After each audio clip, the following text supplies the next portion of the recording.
Topik untuk debate competition kali ini adalah perlu diberikan pilihan golput untuk para pemilih pada pemilihan umum di Indonesia.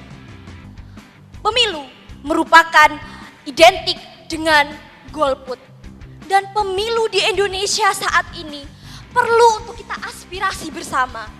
Pemilihan umum apabila golput itu dimasukkan dalam kotak suara atau kotak pemilih, itu merupakan salah satu wujud adanya aspirasi rakyat, aspirasi kita bersama untuk bisa namanya berperan serta, berperan aktif di dalam pemerintahan itu sendiri.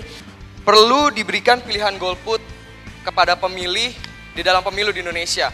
Maksud dari posisi ini adalah bahwa nanti, dan kebetulan tahun ini adalah tahun pestanya Indonesia untuk berdemokrasi, akan ada satu pilihan baru di dalam surat suara bahwa Indonesia itu boleh memilih untuk tidak memilih siapapun. Dan hal ini menurut kami adalah suatu isu yang akan merusak nilai-nilai demokrasi di Indonesia. Jika Anda menyatakan bahwa adanya kolom golput pada surat pemilu itu menodai demokrasi, saya justru tidak sepaham dengan Anda. Karena menurut saya, adanya kolom golput merupakan salah satu aspirasi pemerintah akan adanya demokrasi.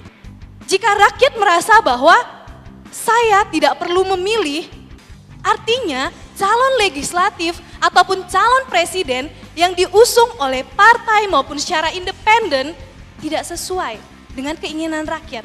Ketika kita sebagai warga negara yang diharapkan menjadi penentu dari apa yang akan terjadi di negara kita ini tidak memberikan suara kita, dan pemerintah begitu saja mendukung itu dengan mudah seperti membalik telapak tangan.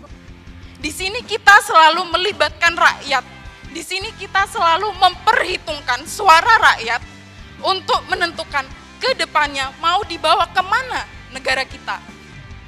Pemilu akan menjadi semakin murni dengan adanya kolom golput tersebut. Masyarakat menganggap bahwa tidak ada calon yang pantas dan layak untuk memimpin bangsa dan dirinya sendiri. Secara prinsipal, golongan putih telah diakui secara faktual dan juga secara hukum di dunia.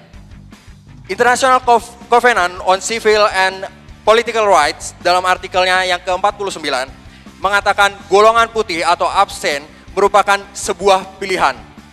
Kalau kolom suara ini dibiarkan terjadi, ini justru akan menjadi pendorong rakyat Indonesia untuk lebih memilih untuk golput. Dan ini efeknya ini sangat panjang.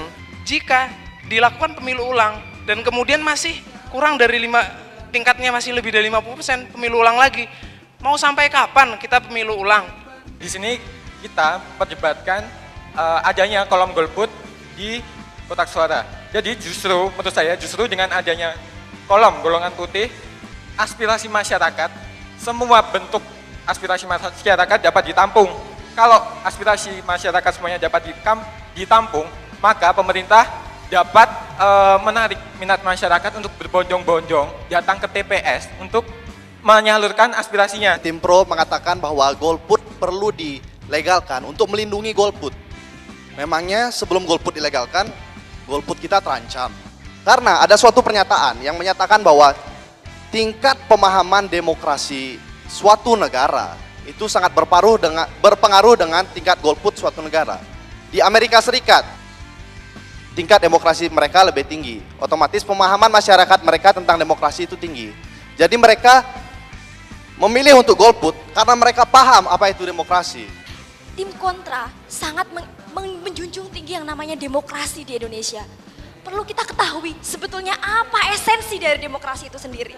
Pemilihan umum apabila golput itu dimasukkan dalam kotak suara atau kotak pemilih, itu merupakan salah satu wujud adanya aspirasi rakyat, aspirasi kita bersama. Memang di undang-undang golput itu tidak dilarang atau tidak diatur bahkan. Tapi ini masalah. Golput bukannya didukung tapi harusnya dihilangkan. Kan cita-cita bangsa negara ini adalah menciptakan negara demokrasi yang sejati. Kami sangat menentang ini dan kami tidak akan pernah diam. Karena kami ingin negara Indonesia menjadi negara demokrasi yang sejati. Dan pemenangnya Nogo Wilogo 1240. Selamat untuk Nogo Wilogo.